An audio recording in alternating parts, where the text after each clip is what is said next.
a founder's first startup is probably not likely to succeed. It might be their third or fourth one. Because there's more of this early stage support during university education, maybe in 15 years' time, we see it only takes 2 startups to get one that succeeds on average instead of 4. Hello, and welcome to the Entrepreneurship Podcast series. In this episode, Todd Davey, Associate Partner at UIIN, is joined by Amy Wilson, Head of Student Entrepreneurship and Innovation at the Copenhagen School of Entrepreneurship. With over 400 startups in its orbit and a strong emphasis on experimentation over perfection, CSE is redefining what entrepreneurial education looks like, especially in a business-only university context. Tune into this conversation about mindset, multidisciplinarity, and creating safe spaces for students to explore innovation in all its forms. We are speaking today with Amy Wilson. It's a great pleasure to have her here. She's the Head of Student Entrepreneurship and Innovation at the Copenhagen Business School, and she also comes from a health background. She's a former CEO at Clever Care AG, has a PhD in health marketing, which we'll explore, and continues to advise innovation health companies. She was also a senior manager developing industry partnerships at the University of South Australia, so she has a broad range of experiences in a broad range of countries. So Amy, welcome to the session today. Thank you, Todd. Thanks for having me. Excited to be here. I'm going to kick it off by just asking, how does someone with a PhD in health marketing end up as the head of student entrepreneurship at one of the premier business schools in Europe? It's a good question. A very non-linear career path would be my simplest answer to that. I think I have shiny object syndrome, so I have jumped around a few different areas, but I think they have actually all meaningfully connected together. And interestingly, in this role, I feel it's connected all the parts of my past. But I guess building from the health marketing PhD, at the end of my PhD, I wanted to remain in research, but I knew I wanted to do something very connected to the real world. And I just through connections was offered an opportunity to work in a research role, but in a new startup in Adelaide, a government-backed startup, which was my introduction to innovation. And that was where we worked with industries to identify innovations for an aging market. So it connected my health and research background, but bridged me into the innovation entrepreneurial space. And it was from there, when I moved to Switzerland, I went to a health startup.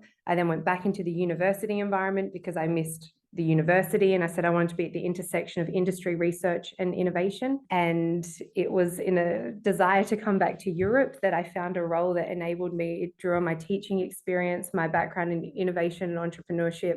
Not so much in health. We have some health startups, but I guess that's less of my profile now.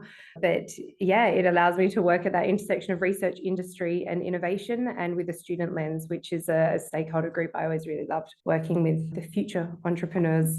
It's not unusual, the background that you've just described, when I'm talking with those that sit on the edge of universities or working in entrepreneurship or industry relation, is that they have some sort of scientific background, but they wanted to actually sit on the edge and interact or connect the two spheres. But I guess I wanted to jump into, obviously, the situation that you're in at the moment, which is at the Copenhagen School of Entrepreneurship. And I just want to understand a little bit more about what the centre actually does. So perhaps you could describe what it does, and then we'll go more concretely into some of the programs that you're running. So Copenhagen School of Entrepreneurship is a part of Copenhagen Business School. We are not an academic department, but we are the Innovation Entrepreneurship Centre for CBS. Being the business-only university, that's quite a unique context for me. I haven't been in that before, but we essentially we house an incubator, which is open to students from all Danish universities, which is also quite unusual, but we see that our role in the ecosystem here is to contribute that business expertise and allow access for all students from Danish universities into that environment.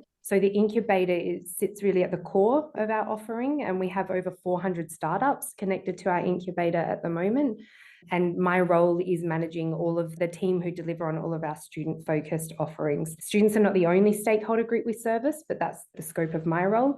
And we do have some pre-incubation programs in collaboration with other universities, as I mentioned, our incubator. We have a growing number of researchers connected to CSE, but being a business school, historically, commercialization and spin-outs have not been so common, but that's an area of growth and development for us. And we also have a few other ecosystem projects too, but student entrepreneurship is really the biggest focus of CSE. It's interesting what you described, and I guess for a business school, it makes sense, right? If you're dealing specifically with business and you haven't got necessarily connection with other research streams, that you might then open up yourselves to a broader environment. And I want to explore that later, but I just wanted to start by understanding a little bit more about what is the aim or objective or your role within the context of the Copenhagen Business School. CBS does offer programs. So in their bachelor's and masters, they do offer programs that have innovation and entrepreneurship components to the programs, but we offer the opportunity to come and actually apply those learnings in connection with a startup idea. So the community of founders that we have here in our incubator, they may have an already formed business, but many just have a very early stage idea. And we are here, we sort of say we're the playground to come and experiment with entrepreneurship, to come and learn. You only need to be curious. You can be curious without an idea and join some of our programs, or you can be curious with an idea and come and join our incubator. So we're really we say an entrepreneurial playground to come and have a safe space to come and play, to learn, to develop entrepreneurial capabilities, and also to have the opportunity to see that entrepreneurship can be many things. It's not only about having the next unicorn idea. And I think that leads really nicely into the next question that I had, which is around the 4 transitions, because I remember your presentation. Coincidentally, I was the track chair for that one, and your presentation at the UIN conference in June. And I guess I just wanted to explore a little bit more about the 4 transitions that you talked about. It was the 4 transitions to startup success. Perhaps you can explain what you mean by that and how that occurs. Yeah, sure. So I think as a result of having quite a diverse community and offering diverse offerings, we see that there are different transitions that our group of students here are making. So one is simply they come in to CSE, they are a student, and they then become a founder. And so what is the shift that happens in them being a student and wearing a student hat? And also, actually, I would say the 2 things actually exist in parallel. They're both having to be a student and go and deliver on their academic outputs, as well as also trying to found a company. So there's a transition that happens there, but also, I guess, 2 hats that they're having to wear in parallel. We also see that during their time with us, that some will then transition from being founders to growing a team and having to become a leader. So what is the transition process, and what is the changes, what are the competencies that they need and the changes that they go through when they're not just founding a business based on their idea and that when they're co-founders, but when they actually have to become leaders and lead a team. So they're the first 2 transitions. Sometimes it could be going from student to leader is another one that we see. Not everyone connected to CSE is a founder. Some may join an existing startup and come in different roles and have to lead a certain area of that business. So there's not always foundership as part of that transition of roles. Another really interesting one we see, and this is a byproduct of the fact that we have programs both for students who have a business idea, but also we have entrepreneurial programs too. So we also see that sometimes students come into our corporate innovation programs and then they learn or they get inspired with an idea and then they join us with a startup. Or we have some students who come and start working on a startup with CSE. They then learn about or enroll in one of our entrepreneurship programs, and then they decide they don't want to be a founder, but they do want to go and be an innovator in an organization or a corporate. So we have seen students who engage in the various programs that we offer, that they sometimes change their next career step as a result of that. So that's another transition that we see. I just wanted to pick up the general notion that you're suggesting here from what I'm understanding, because essentially what you're focused on, it seems, is to support the entrepreneur no matter which direction that they go in. You talk about the 4 different transitions, but essentially they're different pathways, whether it's into a startup, or if it's actually into a leadership type position, or if it's actually into a innovation, let's say, department or innovation role within a large company. Have I understood that correctly? Yes, that's correct. Okay. Now, then maybe I wanted to pick up just a little bit more about how you support the individual, because it seems that you're placing a lot of emphasis more on the individual rather than the actual vehicle, and maybe supporting the pathways for sure, but just perhaps you could talk a little bit more about that. Mhm.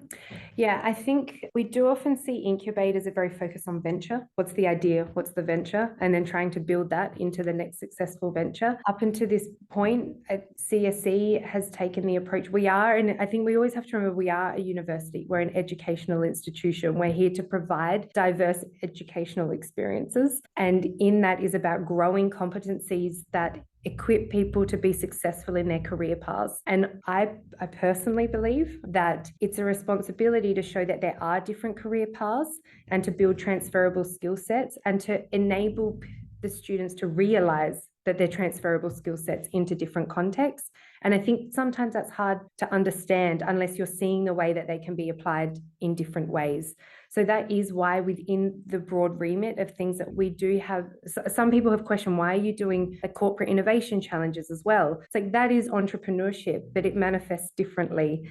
And by showing students that they can see that they can work with a startup idea and learn about design thinking and creative play and things, but that can also have a place elsewhere. So I think if we go back to thinking less as like innovation drivers, but we're universities who want to equip students with the skills that allow them to be innovators and entrepreneurs today and tomorrow, then giving that breadth of experience is really important for that. I think it stops being pigeonholed as well.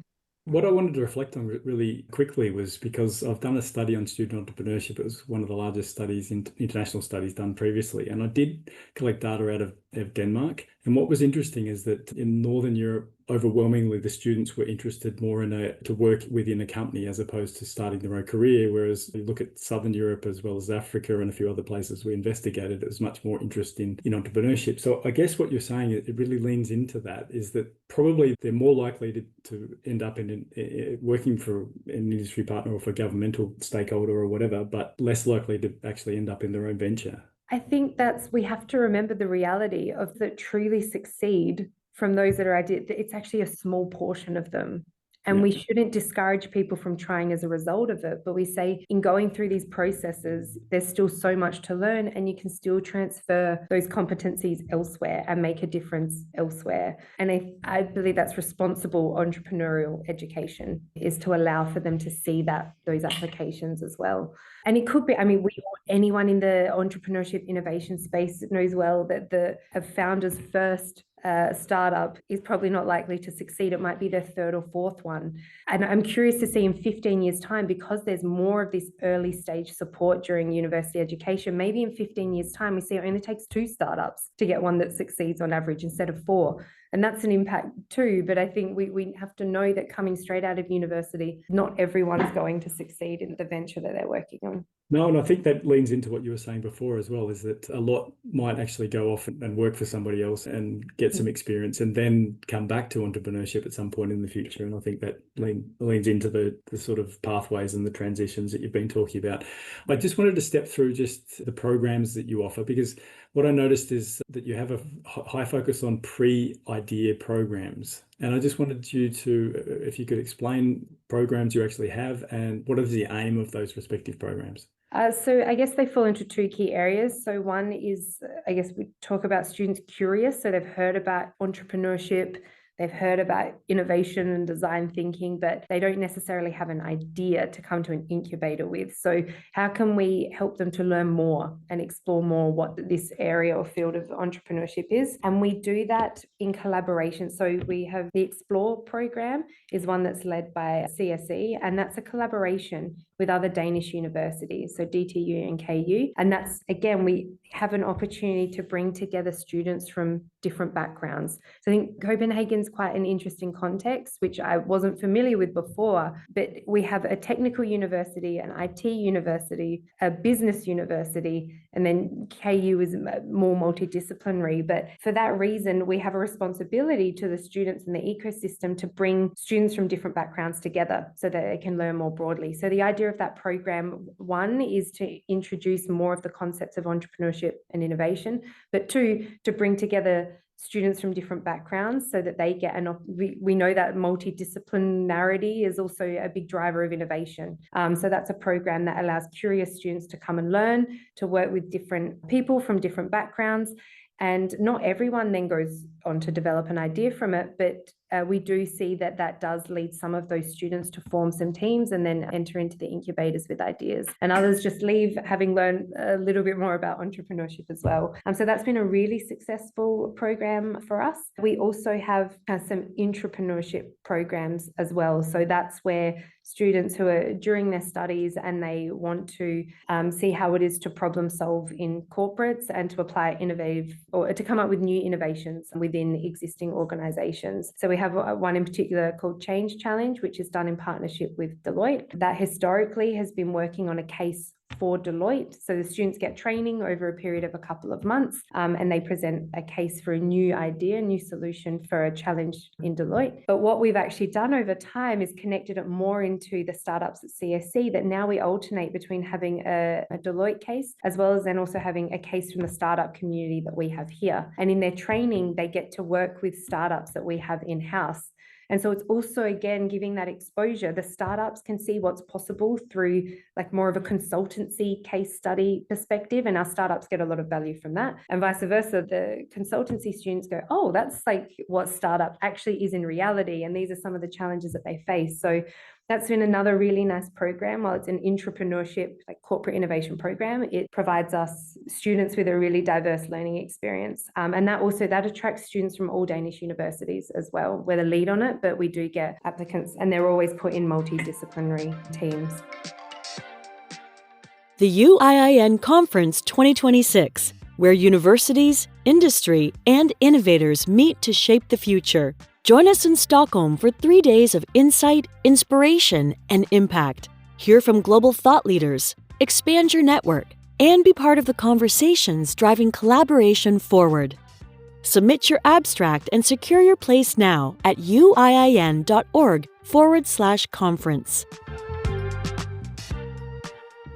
There's a couple of elements I really like out of what you've described. And the first one is that giving those who perhaps don't have their own idea, but actually to almost put themselves in the position of an entrepreneur, have to do a set of, whether it's research or consultancy around that to understand how it works, is a great way of also getting them interested in the topic and a nice gateway into it. But what I also love was just the way that you're using collaborations. And so I wanted to pick that up before I'll go back to the chain that we were following, but I just wanted to ask a little bit more about collaboration. So what's your attitude towards collaborations? I love that you bring in other universities, even at a really early stage, and you bring in corporate partners. So perhaps you can explain the rationale and also how you do that. I believe, and a lot of this existed before me, but I believe that something I really value in the Danish and in particular the Copenhagen ecosystem is the collaborative nature of everyone in that ecosystem. So I think that one is key, and that's something that we all have an openness to work together for the betterment of the student learning experience. But I think a driver of that is this setup that we are a business school. And so we know that our students, if they only interact with our students, are not getting these more diverse perspectives. So I think that collaboration is essential, again, to responsibly educate and equip these students to be able to go out and be really great employees and teammates and leaders of tomorrow. So I think the context is a big driver of why we need to collaborate. And then the fact that we have people in the ecosystem that want to collaborate. We also have really good foundations in Denmark that support these sorts of activities because they see the value in enabling these collaborative programs. So I think it's multifaceted. And then, we've been a driver of two. I've talked of two programs that we lead, but there are other ones in the ecosystem led by other universities too. And I think it's just very context supports that being possible. Because we know cross-uni collab within uni collabs not always easy, but it can be really difficult. But there's a really good ecosystem here that enables it. And I think that's one of the things that I often find at universities is that sometimes it's just easier to do it yourself because collaborating, for example, at other universities across faculties, then you got to deal with the different faculty rules, but also inter-universities can be really problematic. But I've noticed as well that Scandinavian universities tend to do that very well in terms of the collaboration cross and not doubling up on activities. If they see something works in another environment, they're happy to share and all that sort of stuff. It's an interesting environment. I just wanted to explore a little bit more about what happens after so we've got pre-idea programs, What then happens if you is it go into an incubation type program, then an accelerator? Do you have specific programs for that, or do you have a structure for that, I assume? Great question. We're quite different in our setup, I would say, compared to other incubators I've spoken to. So historically, we did have incubation, acceleration, distinct things, and there was structured programs as a part of that. We've actually evolved in a way that we have moved away from that. So we now talk about our CSE community. I do say incubator because I think that helps people land what we mean. But we have our CSE community of founders here, and they span everything from like an idea, a very early stage idea, through to businesses with multiple team members and starting to generate some revenue. So we have a very diverse cohort, and we don't have a structured program as a part of our offering here. So basically we have a rolling intake. People can apply at any point with their idea. We identify what phase they are in their journey, but they come into the community. Because we also don't have they don't have to be at a certain phase. They don't have to be solving a certain problem or industry. We're very open access. They come into our community. We have a kickoff every month. So every month you can then become a part of the community, and then you can access our business developers and our workshops and our community events. So we support the startups through those activities in-house, and then we have an external ecosystem of some of them are small businesses or corporates who provide pro bono, like very topic-specific pro bono support for some of our startups.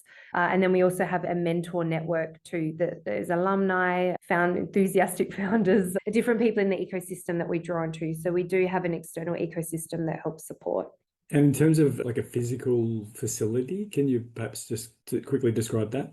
Yes, so we have a base at CBS campus, and we have 4 floors. 2 floors are co-working spaces, and that comprises fixed seats for some of our startups, flexible seats, and also staff. So we sit in with the community, it's slightly separate area, but on the same floor. So we do have anywhere between 60 and 80 startups that have a base in-house as fixed seating. And then we do interact with quite a lot of our startups online as well, because we're open to all Danish universities. Some are not based in Copenhagen. But yeah, it's a real hybrid environment of in-person as well as online engagements as well. It's a combination of the two. I just wanted to also find out a little bit more about how you see success, because you're using a model which is about the transitions and encouraging and supporting entrepreneurs. So how would you then evaluate that? The success of a program, what do you call success? It's a great question. I think we're talking about the impact of what we do, and we acknowledge that with our structure, that I think often success of incubator accelerators is around number of businesses registered, what's the amount of revenue, funding, etc.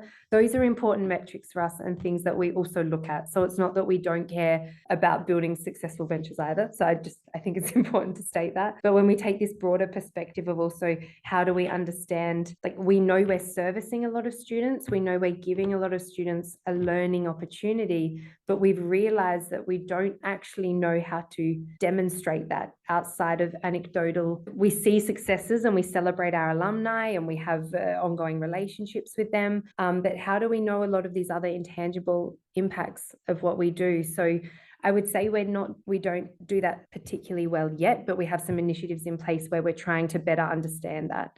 So one is that we're working with researchers at CBS. We have quite a lot of entrepreneurial researchers here around an entrepreneurial competency development measure that we now run that with our founders, so that over time we can look at what's the competency development that's happening during their time here. Yeah, that's one thing that we've put in place. We're also doing some other work around analyzing our business development sessions and what can we learn from the journeys that are happening here through actually looking at the content of the sessions that we run. So there's a few research projects we're looking at now. How can we better understand impact outside of those very quantitative traditional measures of startup success? No, look, it's a real challenge, because as soon as you want to step away and say, okay, it's about skill development, it's about entrepreneurs, then obviously it doesn't mean you ignore, as you said, the normal metrics, but it's to say, okay, so then what is success in this context? Is it somebody coming back to us in 10, 15 years and saying, hey, look, based upon the work that I did, I went and worked in industry for a while and then got some experience, and then I came back later and I've started this company. Or is it moving into a large company and actually creating something quite powerful within that? So the entrepreneurship angle. And I guess It's quite a challenge. So that's one of the reasons why I'm asking this question. It's a great, It's and we not actually easy. at the UIN conference this year, we did a workshop on that. How do we measure these intangible impacts of what we do? Turns out none of us really have a super clear answer on that. But I think it becomes increasingly important when people look at what's the impact of these innovation centers at universities. We can't be grounded in traditional metrics because I don't think that's the full picture, but the rest of the picture is hard to measure. So if people have great initiatives and ideas, we would love to hear them, and we will certainly share. We do intend to share insights from some of our initiatives, hopefully at the conference next year. Maybe just one thing I wanted to pick up was to what degree is it about the program, and to what degree is it what you do within the program? So going back to the programs that you mentioned, is it just as simple as getting different students from different universities together, and then you've got a cross-disciplinary angle on this, and then as a result of that, if you just put them together, they'll figure it out? Do you take that approach? Because I'm asking this specifically because of the fact that you're focusing on developing student competencies. So I'm just wondering, is there anything in particular you do to develop that, or any particular pedagogy or approach that you've got for that? Or is it just about creating and culturing the program? I would say the culture in the program is a big part of it, is being curious, being open-minded, and being collaborative. And I think these are critical competencies to be developing in this space. Yes, there's the more like hard skills of understanding design thinking processes and how to do a business model and how do you ideate and all of those sorts of things. But I think they're more tangibly teachable. That's not a thing. I just made that up. Don't worry, I make stuff up all the time. But I think that's being taught in university programs. You can look that up online. I think those things are more easy to learn. But I think what does not happen organically and naturally is creating these spaces that allow people to bring ideas, understand different perspectives, and think in a multidisciplinary and ideate in a multidisciplinary way. How do you navigate the fact that people come from different perspectives? Quite a few of our programs actually have a personality trait, looks at the competencies of individuals too. So are you more outcome focused? Are you more people focused? And how do those dynamics of each person's character in a team also come into play in how you collaborate? Because you need to understand your differences in order to work together well. That's not in all our programs, but we do have the insights discovery, as we have someone in the team that's trained and that can feed that into some of our programs, and also works with some of our founder teams around understanding dynamics, because that's what also allows collaboration and innovation, I think. So I think the culture part is actually what is important for us to be facilitating alongside the typical skills and knowledge and tools that you pick up in those programs. Great insights in what you've described, and it's very clear to anybody listening to this session that you see the complexity of the environment in which you work and are tackling that in a really interesting way. But I'm going to ask you to keep things simple now. If you had to provide one piece of advice or one takeaway for people who are either thinking about universities that are thinking about creating entrepreneurship at the university programs or student entrepreneurship programs, what would you give them as their takeaway? I think it's important for us to remember that entrepreneurship can look many different ways, and that we should be fostering people to engage with entrepreneurship and have it play out in its different forms. It could be an early idea, it could be the next unicorn, it could be a little side hustle, it could be knowing how to take the family business over and evolve it in some way. It could be going and driving change in an organization. And I personally love and think it's so important for us to make people realize entrepreneurship is diverse. And I think that also allows more diverse people to come into the pathway of entrepreneurship if we diversify what we mean by it. Well, Amy, that's a great way to wrap up this session. I do have one question, which I think it's really important to ask. Are you a Adelaide Crows fan or a Port Adelaide fan? Port Adelaide. Oh my God. For anybody listening to this, they're football teams in our home city. We're actually from the same city. But I caveat, and this is even her worse. answer was terrible. I'll tell everybody right now. Anyway, this has been Amy Wilson. It's been an absolute pleasure catching up with you. Amy's the head of Student Entrepreneurship and Innovation at the Copenhagen Business School. For those of you who are interested in attending our conference, it's coming up actually not far from you, Amy. It's going to be in Stockholm. It's from the 15th to the 17th of June next year. Make sure that you get in and submit your abstracts now on the UIN website. And we've also got training programs coming up. The Nurturing Entrepreneurship Ecosystems program is starting in January, so sign up for that. We also have university business collaboration in education, as well as navigating partnership ecosystems. They're all different training programs that we're running, so check out the UIN website for more information. But again, Amy, I wanted to thank you sincerely for your insights today. It's been a great pleasure speaking to you. Thanks for having me. To everyone else, thank you for attending, and we'll see you next time. Thank you for listening to today's discussion. Follow UIN on LinkedIn, and if you're enjoying our podcast, make sure to subscribe, rate, and review in your podcast platform of choice to help other people find this content too.